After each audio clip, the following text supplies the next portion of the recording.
తీవ్రమైన కడుపు నొప్పితో బాధించే అపెండిసైటిస్ అంటే మనందరికీ భయమే. 24 గంటల లోపల ఆపరేషన్ చేయకపోతే ప్రాణమే ప్రమాదంలో పడుతుందని భయపడుతుంటారు. నిజానికి అపెండిసైటిస్ గురించి ఇవాళ మనం అంతగా ఆందోళన చెందాల్సిన అవసరం లేదు.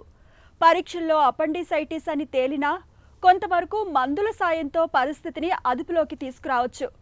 మరీ అత్యవసరం అనుకున్నప్పుడు మాత్రం తప్పనిసరిగా సర్జరీ చేయాల్సిందేనని చెబుతారు డాక్టర్లు. ఈ నేపథ్యంలో అపెండిసైటిస్కు కారణాలు, చికిత్సా మార్గాల గురించి ఇప్పుడు తెలుసుకుందాం.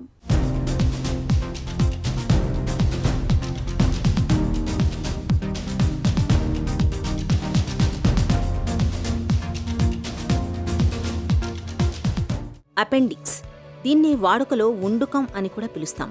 ఇది చిన్న పేగు పెద్ద పేగు కలిసే చోట ఉండే ఓ చిన్న తిత్తి లాంటి భాగం. దీని ప్రవేశ మార్గం చిన్నగా ఉండటం వల్ల సాధారణంగా పెద్ద పేగులోని ఆహార పదార్థాలు, మలం వంటివేవీ దీనిలోకి వెళ్లవు. దీనిలో తయారయ్యే జిగురు స్రావాల వంటివి మాత్రం ఎప్పటికప్పుడు బయటకు వచ్చి పేగుల్లో కలిసిపోతుంటాయి. అయితే ఎప్పుడన్నా పేగుల్లో మలం గానీ, నులిపురుగుల వంటివి గానీ ఈ ఉండుక మార్గానికి అడ్డుపడినప్పుడు, బ్యాక్టీరియా మూలంగా ఇన్ఫెక్షన్ సోకినప్పుడు ఉండుకంలోని స్రావాలు, పదార్థాలు బయటకు రాకుండా అక్కడే ఇరుక్కుపోయి ఉండుకంలో వాపు మొదలవుతుంది. ఈ రెండు సందర్భాల్లోనూ కూడా అపెండిసైటిస్ నొప్పి ఆరంభమవుతుంది. అపెండిక్స్ అనేది మనకి జనరల్గా ఏంటంటే అది ఒక వెస్టీజియల్ ఆర్గన్ అనమాట మనకి బాడీలో. అది చిన్న పేగు పెద్ద పేగు రెండు కనెక్ట్ అయ్యే జాయిన్ అయ్యే చోట ఒక చిన్న ట్యూబ్ లాంటి స్ట్రక్చర్ ఒకటి ఉంటుంది అనమాట. దాన్ని అపెండిక్స్ అని అంటాము. దానికి పెద్ద ఫంక్షన్ ఏమీ ఉండదు. కాకపోతే ఏంటంటే దానికి కొంచెం almost around 5 to 15 centimetres long ఉండి చాలా చిన్న ట్యూబ్ లాగా ఉంటుంది. సో మనం తిన్న ఆహారము చిన్న పేగులో జీర్ణమయ్యి కిందకి వెళ్ళే ప్రాసెస్లో చిన్న చిన్న గుళికల్లాగా మారుతూ ఉంటుంది. సో వాటిని ఫీకోలిట్స్ అంటారు. సో అవి ఎప్పుడైతే దానికి అడ్డుపడతాయో ఆ ల్యూమెన్కి ఈ అపెండిసైటిస్ అనే ప్రాసెస్ స్టార్ట్ అవుతుంది. దానివల్ల లోపల బ్యాక్టీరియా గ్రో అయ్యి ఇన్ఫ్లమేషన్ అనేది స్టార్ట్ అవుతుంది. సో ఆ విధంగా అపెండిక్స్ అనేది స్టార్ట్ అవుతుంది. ఇంకా ఇది రావడానికి రకరకాల కారణాలు ఉంటాయి. అవి కాకుండా మనకి జనరల్గా మోస్ట్ కామన్గా వచ్చేది ఈ ఫీకోలిత్ వల్ల. అది కాకుండా ఇంకా నులి పురుగుల వల్ల కానీ, లోపల ఏమైనా క్యాన్సర్ కానీ, గడ్డలు కానీ ఏమైనా ఉన్నా కానీ, ఇలాంటి కండిషన్స్లో ఈ అపెండిసైటిస్ అనేది వస్తుంది మనకి. వన్స్ ఇన్ఫ్లమేషన్ అపెండిసైటిస్ స్టార్ట్ అయిన తర్వాత అపెండిక్స్ దగ్గరే ఉంటుంది. బట్ టైం గడిచే కొద్దీ ఏమవుతుందంటే ఆ ఇన్ఫ్లమేషన్ అనేది చుట్టుపక్కల ఉన్న ప్రాంతాలకి స్ప్రెడ్ అయ్యి కాంప్లికేషన్స్ ఎక్కువయ్యే ఛాన్సెస్ ఉంటాయి. అపెండిసైటిస్ సమస్య ప్రధానంగా కడుపు నొప్పితో మొదలవుతుంది. తర్వాత జ్వరం, వాంతులు, ఆకలి లేకపోవటం వంటి లక్షణాలు కనిపిస్తుంటాయి. అపెండిసైటిస్ నొప్పి ముందు బొడ్డు దగ్గర, బొడ్డు చుట్టూ వస్తుంది.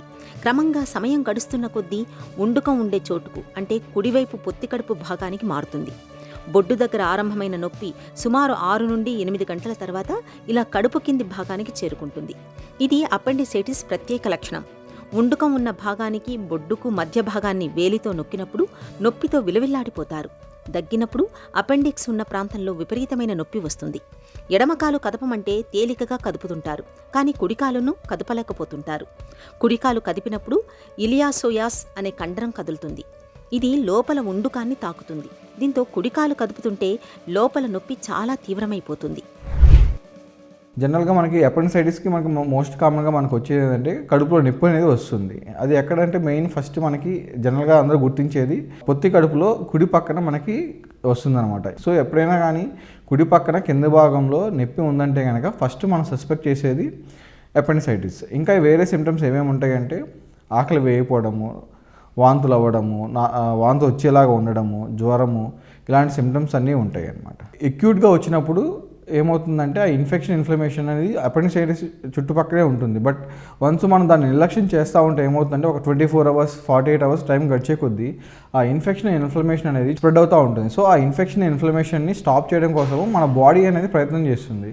ఆ ప్రయత్నంలో భాగంగా లోపల ఉన్న ఒమెంటం అంటారు, అంటే కొవ్వుతో కూడిన ఒక ముద్దలాగా ఫామ్ అవుతూ ఉంటుంది. అది కాకుండా ఏంటంటే ఈ ల్యూమెన్ అనేది బాగా పెరిగిపోతుంది. తర్వాత అలా పెరగడం వల్ల దాని లోపల ప్రెషర్ ఎక్కువైపోయి బ్లడ్ సప్లై తగ్గిపోతుంది. సో అక్కడ అపెండిక్స్ పేగు కుళ్ళిపోయి చిన్న హోల్స్ పడిపోయి పర్ఫరేట్ అయిపోతుంది. ఆ పర్ఫరేట్ అయిపోయి ఏమవుతుందంటే ఆ బ్యాక్టీరియా అంతా పాయిజనస్ ఫ్లూయిడ్ అంతా అనేది మన పొట్ట లోపలికి విడుదల చేయబడుతుంది. సో దీనివల్ల చీము పట్టేసి పొట్టంతా చీము స్ప్రెడ్ అయిపోయి ఉంటుంది. సో దీన్ని ఎర్లీగా గుర్తించుకొని దాని ట్రీట్మెంట్ తీసుకోవడం అనేది చాలా మంచిది. పొట్టలో కుడివైపు నొప్పి అన్నది కేవలం అపెండిసైటిస్ వల్లే కాదు, విరేచనాలు, మూత్రనాళ ఇన్ఫెక్షన్లు, లింఫ్ గ్రంథులు వాచినప్పుడు ఇలాంటి సందర్భాల్లో కూడా పొట్టలో కుడివైపు నొప్పి బాధించే అవకాశం ఉంది. కాబట్టి అపెండిసైటిస్ను ఖచ్చితంగా నిర్ధారించుకునేందుకు అల్ట్రాసౌండ్, రక్త పరీక్షలు చేయాల్సి ఉంటుంది. ఈ పరీక్షల సాయంతో అపెండిసైటిస్ను ఖచ్చితంగా నిర్ధారించుకోవచ్చు. ఒకప్పుడు అపెండిక్స్లో వాపు వస్తే అది 24 గంటల్లో పగిలిపోతుందని భావించేవారు. కానీ ఇది అన్ని కేసుల్లోనూ నిజం కాదు. ఇప్పుడు మనకు అత్యాధునికమైన యాంటీబయాటిక్స్ అందుబాటులో ఉన్నాయి. అనుమానంగా ఉన్న కేసుల్లో కొంత వేచి చూసి ఖచ్చితంగా నిర్ధారించుకొని అప్పుడు అవసరమైతే ఆపరేషన్ చేయొచ్చు. 24 గంటల్లో ఏదో అయిపోతుందని భయపడుతూ అనవసరంగా ఆపరేషన్లకు వెళ్లాల్సిన పని ఇప్పుడు లేనే లేదు. మందులు వాడి కూడా కన్జర్వేటివ్ మేనేజ్మెంట్ చేసుకోవచ్చు.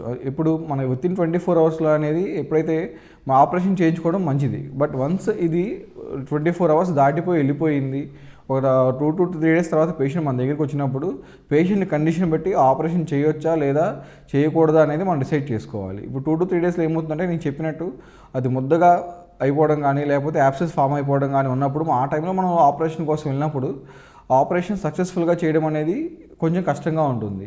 దాంతోపాటు కాంప్లికేషన్స్ రేట్ కూడా ఈ టైంలో ఎక్కువగా ఉంటుంది. అటువంటి సందర్భాల్లో మనం ఆపరేషన్ లేకుండా కన్జర్వేటివ్ మేనేజ్మెంట్ చేసుకొని వన్స్ ఇన్ఫెక్షన్, ఆ ఇన్ఫ్లమేషన్ తగ్గిన తర్వాత ఆపరేషన్ ప్లాన్ చేసుకోవాలి. ఇంకోటి ఏంటంటే ఒక్కోసారి చీమ్ గడ్డగా ఉంటుంది. అప్పుడు ఆపరేషన్ పూర్తి కంప్లీట్ చేయకుండా ఆ గడ్డను వరకు క్లియర్ చేసుకొని ఆ చీము అంతా మనం క్లియర్ చేసుకోవడం కోసం చిన్న ట్యూబ్ వేస్తాము. అప్పుడు ఆ చీమ్ అంతా పోయిన తర్వాత ఇంటర్వల్ అపెండిసెక్టమీ అంటారు. అంటే ఒక 6 వారాల తర్వాత మనము అపెండిసైటిస్కి ఆపరేషన్ చేయించుకోవడం మంచిది.